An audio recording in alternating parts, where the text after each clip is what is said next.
Pa 2 druga. Vozimo bicikle, šetamo se, sve i svašta radimo.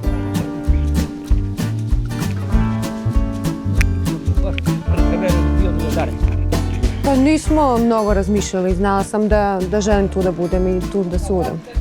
Mislim, ne možeš da pogrešiš kad si s osobom koju voliš. Stvaraš porodicu i tu ostaješ.